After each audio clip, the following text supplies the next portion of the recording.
ముందు కష్టపడ్డారు. అంటే నేను కంటెస్టెంట్ గా అతను తోడుగా కంటెస్టెంట్ గా వెళ్ళినప్పటి నుంచి మొదలుకుంటే అతని ఆట చూసిన వాడిని, అతని పట్టుదల చూసిన వాడిని, అట్టడుగు స్థాయి నుంచి వచ్చిన తర్వాత శివాజన లాంటి వాళ్ళు అతనికి ప్రోత్సహించడం, తర్వాత అట్లా అవన్నీ చూసి ఉన్నా కాబట్టి ఒక 5 వారాలు అతనితో ఉండడమే కాకుండా బయట నుంచి చూసి వచ్చినా, లోపల 5 వారాలు చూసినా, మళ్ళీ బయటకు వచ్చి మళ్ళీ 4-5 వారాలు మళ్ళీ చూసినా, మళ్ళీ గెలుపును చూసినా, ఈ రకంగా అన్ని రకాలుగా అతనితో నేను ట్రావెల్ చేసిన. మీ ఆడియన్స్తో పాటు నేను ఆడియన్ అయినా, నేను కంటెస్టెంట్ని అయినా, నేను మీకు మళ్ళీ అభిమాని అయినా, ఇట్లా అన్ని రకాలుగా ట్రావెల్ చేసేటువంటి క్రమంలో అతని గెలుపు అనేది ఒక ఆశ్చర్యం, ఒక ఎగ్జైటింగ్గా అందించినటువంటి పరిస్థితులలో ఒకేసారి జైలు పాలైనగానే చాలా బాధ అయింది కదా. సో ఈ రోజు అంటే మీరు ముందుకు వచ్చారు. సో రైతు బిడ్డని గుర్తించి మీరు మొదటి నుంచి సపోర్ట్ చేసుకుంటూ వచ్చారు.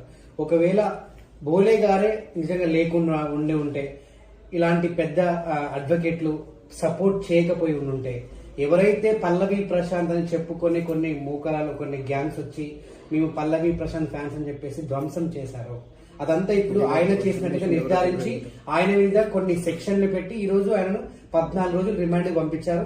సక్సెస్ఫుల్ గా ఈ రోజు మీరు అడ్వకేట్లు చేసినటువంటి పోరాటం సక్సెస్ అవడం వల్ల ఆయనకు బెయిల్ వచ్చింది. మీరందరూ ఒకవేళ సపోర్ట్ చేయకపోయి ఉంటే లాయర్ గారు అసలు ఆయన పరిస్థితి ఏమై ఉండేది? ఇప్పుడు సమాజంలో మనము కట్టుబడి ఉండాలి కొన్ని నైతిక విలువలకు, మన బాధ్యత సమాజంలో. అలాంటిది సమాజంలో మంచి చెడు అనేది ఉంటుంది, మంచికే మొగ్గు చూపుతారు. అలాంటి నేపథ్యంలో ఆనిముచ్చల్లాగా బోలే గారు వచ్చారు.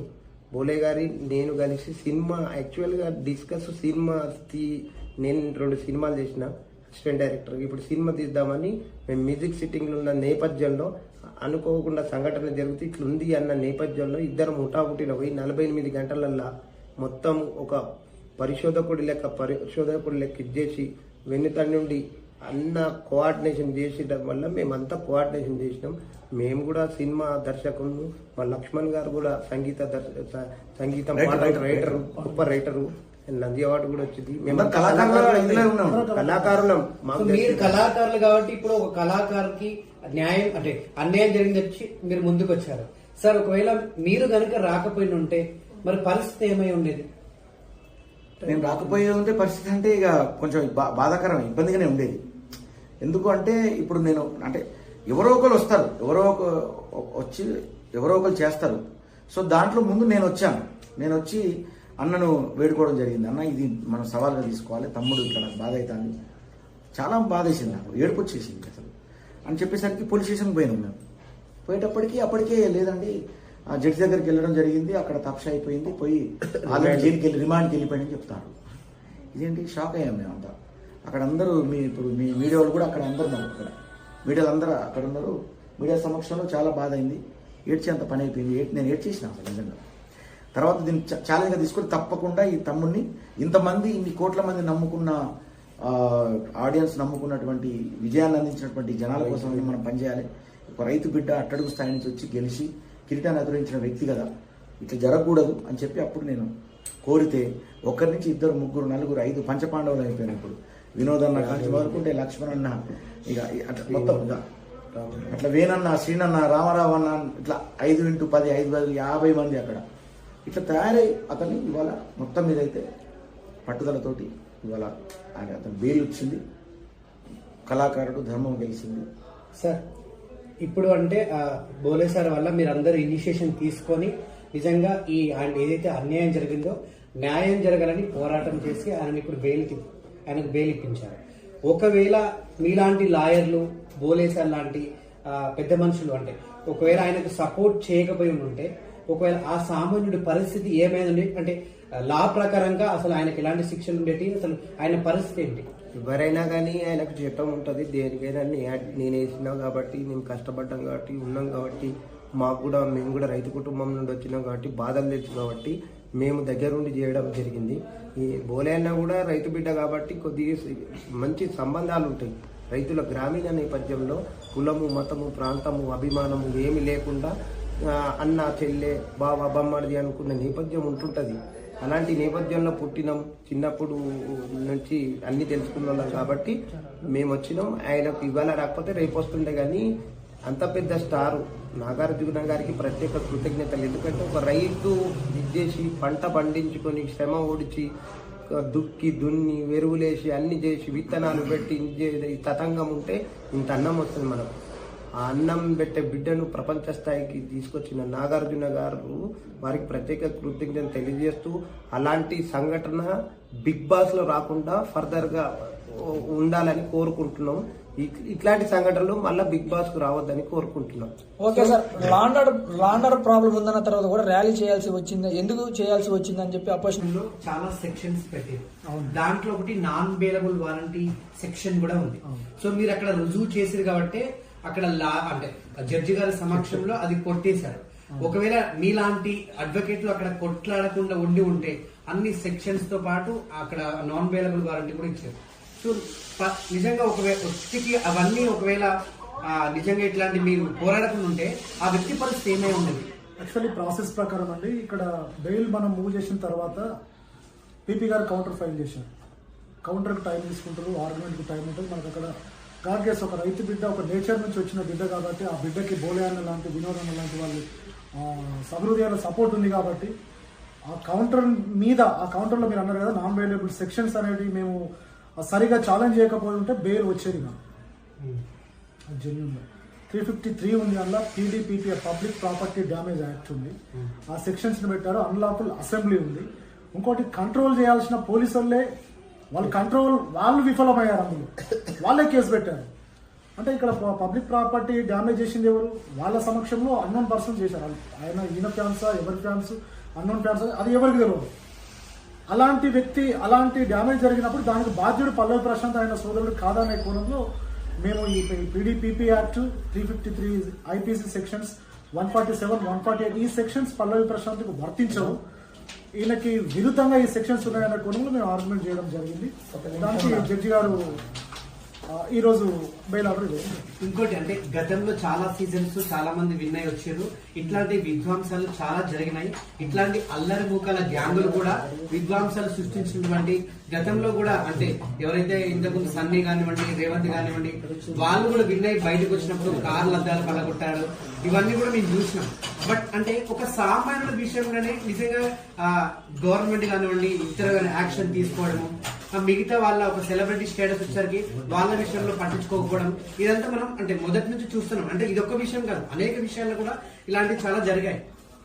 కొన్నింటికి ఈ సొసైటీలో కొన్నింటికి కొన్ని ఉదాహరణలుగా నిలుస్తాయనడానికి కారణం పల్లవి ప్రశాంత్ మీద పెట్టిన కేసే అని మేము అడ్వకేట్స్ గా ఈరోజు జడ్జి గారి ముందు చెప్తాం, మీడియా ముఖంగా మీకు చెప్తున్నాం. ఎందుకంటే ఈరోజు మనం ఎంపీ ఎమ్మెల్యేలు కావచ్చు, మినిస్టర్లు కావచ్చు, మన సోషల్ అంటే ఎనీ మీటింగ్స్ లో కొన్ని మీటింగ్స్ లో ప్రజలు తొక్కిసలాటలో కొందరు చనిపోయిన సంఘటనలు కూడా. అలాంటి సందర్భంలో ఆ మీటింగ్ కి గెస్ట్ వచ్చిన వ్యక్తి బాధ్యుడు అవుతాడా? మరి అలాంటి సంఘటనలు ఎన్నో ఉన్నాయి, మనం చూస్తున్నాం, రోజు పేపర్లో చూస్తాము, ఎలక్షన్ సందర్భంలో చూస్తాం, ఫ్యాన్స్ కావచ్చు, కార్యకర్తలు కావచ్చు, చనిపోయిన సంఘటనలు ఉన్నాయి. మరి అలాంటప్పుడు వాళ్ళ మీద కేసులు బుక్ చేయవచ్చు కదా ఈ పోలీసు వాళ్ళు. అంటే రైతు బిడ్డకు ఎవరు లేరు, కేసు బుక్ చేస్తే అయిపోతుంది, ఏదో దులుపుకుందామని చేస్తే రైతు బిడ్డకు మాలాంటి న్యాయవాదులు ఉన్నారు, సొసైటీ గురించి ఆలోచించే న్యాయవాదులు ఉన్నారు, రైతు కుటుంబాల నుంచి వచ్చే న్యాయవాదులు ఈ దేశంలోనే ఎక్కువ ఉన్నారు. ఆ విషయం పోలీసు అధికారులు తెలుసుకోవాలి. అదేవిధంగా 41A సిఆర్పిసిని పోలీసు వాళ్ళు తెలంగాణ రాష్ట్రంలో ఏపీలో మిస్యూజ్ చేస్తున్నారు. ఈ పత్రికా ముఖంగా నేను తెలియజేసేది ఏంటంటే 41A సిఆర్పిసి అనేది 7 సంవత్సరాల లోపు ఉన్న నేరాలు ఏవైతే ఉంటాయో ఆ కేసులలో నిందితులుగా చేర్చబడ్డ వ్యక్తులకి అరెస్ట్ చేసే ముందు నోటీస్ ఇవ్వాలి. నోటీస్ ఇవ్వకుండా చేసే అరెస్ట్ ఏదైనా అది చెల్లదు. ప్రశాంత్ కేసులో జరిగింది అదే. ఆ కోణంలో కూడా మేము ఆర్గ్యుమెంట్లు చేయడం జరిగింది. సుప్రీంకోర్టు జడ్జిమెంట్లని మేము జడ్జి గారి ముందు సబ్మిట్ చేయడం జరిగింది. పీపీ గారికి కూడా కాపీస్ మేము సర్వ్ చేయడం జరిగింది. పీపీ వారు కొంత ఏకీభవించినప్పటికీ బెయిల్ డిస్మిస్ చేయమని సీరియస్ గా ఆర్గ్యుమెంట్ చేయడం జరిగింది. జడ్జి గారు ఫైనల్ గా మా ఆర్గ్యుమెంట్ ని యాక్సెప్ట్ చేస్తూ బెయిల్ ఇవ్వడం జరిగింది. అపోజిషన్ వాళ్ళు ఏమడిగారంటే, మేడం ఈ గేట్ నుంచి పోయేది ఉందంటే ఈ గేట్ దగ్గర జనం ఉన్నారు, ఆ గేట్ దగ్గర జనం ఉన్నారు. ఇప్పుడు చిరంజీవి వచ్చినప్పుడు అంతటా ఉంటారు, వాళ్ళని క్లియర్ చేసి ఇచ్చే బాధ్యత పోలీస్ వారిది. 6 సీజన్లు వచ్చినప్పుడు ఎంత ఇదైపోయింది, క్లియర్ గా అయిపోయింది. ఆ విధంగానే ఉండేది అభిమానులందరినీ కలవాలని ఒక సంతోషం ఉంటది కదా. ఇప్పుడు మనకి ఏదైనా మంచి ఆపర్చునిటీ వచ్చి పెద్ద ఆపర్చునిటీ వచ్చింది అనుకో, ఒక అమితాబ్ బచ్చన్ మంచి వచ్చి నువ్వు అవకాశం ఇచ్చిందా అంటే ఎంత సంతోషంలో పంచుకోవాలన్న ఉంటాం, ఆనందంతో సంతోషంగా షేర్ చేసుకుంటాం. ఆ సందర్భంలో చిన్న సంఘటన జరిగింది. అనుకోకుండా సంఘటనలు జరుగుతాయి ప్రపంచంలో, దేశంలో, రాష్ట్రంలో, మన దగ్గర ఇంటి పక్కల అది అనుకుంటాయి. అలాంటి సంఘటన ఇది. కాబట్టి అంటే ఈ పోలీసు వారు చెప్పింది మనం చూడలే, చేసింది మన పోలీసు వాళ్ళు ఒకవేళ చెప్పింటే ఇక సంతోషాన్ని పంచుకోవడానికి వెళ్ళినప్పుడు జరిగిన సంఘటన. అంటే అట్లాంటి అనుకోని సంఘటన జరుగుతుందని మనం ఊహించాం కదా. అతను ఆనందంలో మిళితం పోయిండు కానీ ఇక్కడ నష్టం వాటిల్తుంది, ఇబ్బంది అవుతుందని తను ఎవరైనా అనుకోరు కదా. సెలబ్రిటీ ఇదిలోనే ఆనందంలోనే ఉంటారు. ఎవరైనా అభివాదం చేయడం, చేతులు ఊపడం, గెలిపించినందుకు ఆనందోత్సవాలు ఉన్నాడు తప్ప ఇట్లా జరుగుద్ది ఎక్స్పెక్ట్ చేయలేరు. జరగాలని కూడా అంతకన్నా కోరుకోరు కదా. అది లక్ష్మణ్ అన్న నాకు తెలిసి అయితే రామ్ లక్ష్మణ్స్ మనం విన్నాం కదా రామాయణ మహాభారతంలో. ఇప్పుడు ఈ బిగ్ బాస్ ఘట్టంలో, ఈ యొక్క పల్లవి ప్రశాంత్ ఘట్టంలో, అది రామాయణం అయితే ఇది పల్లవి ప్రశాంత్ ఘట్టం.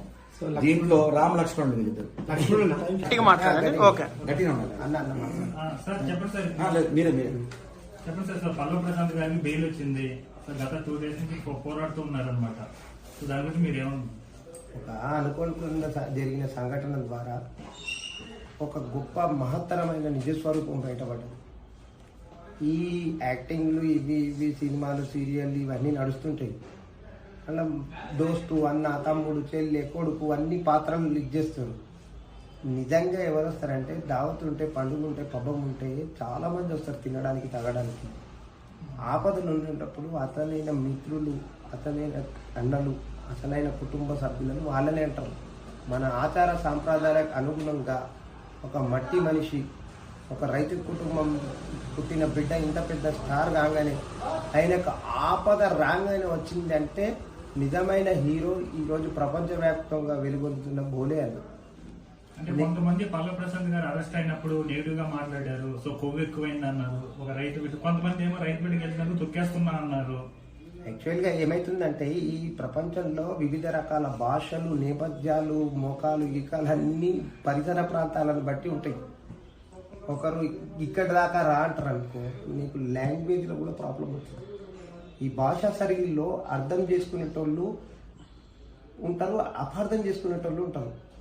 ఇక్కడ రారాబాయ్ అన్నాడు అనుకో, దానికి న్యాచురల్గా అంటారు.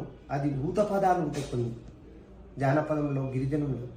అలాంటి బిడ్డ అనుకుంటే అపార్థం చేసుకునేటోళ్ళు ఉంటారు, అర్థం చేసుకునేటోళ్ళు ఉంటారు. దృక్కోణాలని అంపశయ నవీన్ ఒక గొప్ప రచయిత రాసిండు. ఒకటి సంఘటన జరిగితే ఏ విధంగా చూస్తారో, ఏ విధంగా చెప్పబడుతుందో అది నిజంగా నిజస్వరూపంగా నేను ఈరోజు చూసిన. ఒక తోటి ఆర్టిస్టు, కళాకారుడు బోలే గారు ఒక గొప్ప వాళ్ళ తల్లిదండ్రులకు పాదాభివందనాలు. ఎందుకంటే నడవడికనే జీవన విధానం. అమ్మ పెంచిన నేపథ్యం, తండ్రి చెప్పిన మాటలు, ఊరు నేర్పిన సామాజిక సమస్యలు ఇక్కడ దాకా ఆయన తీసుకొచ్చి పాటల సాహిత్యంలో, పాటల పల్లవిలో ఆయన అణువణువున నిజంగా మట్టి నుండి వచ్చిన బిడ్డలీలు కాబట్టి మట్టి మనిషి ఆసరైంది. ప్రపంచ దేశాలు కరోనా నేపథ్యంలో ఇన్ని దేశాలు సతలమతలం అవుతున్నాయి. ఈ భారతదేశం వ్యవసాయ దేశం కాబట్టి ఈ మట్టి మనుషులు, రైతు బిడ్డలు ఈ ప్రపంచానికి అవసరం. అందుకే నేను ఏం చెప్తున్నంటే అర్థం చేసుకోవడంలో ఉంటుంది. నేను పోలీస్ వారైనా కానీ, తోటి సహోదరులైనా కానీ, ఎవరైనా కానీ ప్రాంతము, భాష ఇవన్నీ వచ్చిన వాళ్ళు ఏమనరు. అర్థం చేసుకునే గుణం ఉండాలి. మహాభారతం కానీ, రామాయణం కానీ ఎక్కడ చూసినా కానీ మంచి చెప్తుంటుంది. కాబట్టి నిజమైన హీరో బిగ్ బాస్లో ఈ 7 సీజన్ల మా కంటికి కనిపించేది మొట్టమొదటిగా వచ్చిన బోలే అన్న హీరో సందీప్ అన్న, ఇంకా మిగతా వాళ్ళు నలుగురు. ఆ నలుగురు సినిమా చూసిరు కదా, ఈ నలుగురే ఆ నలుగురు అనిపిస్తుంది మాకు నిజమైన హీరో. సార్ పల్లవి ప్రసాద్ ఎవరో మీకు తెలియదు బిగ్ బాస్ రాకముందు. Bigg boss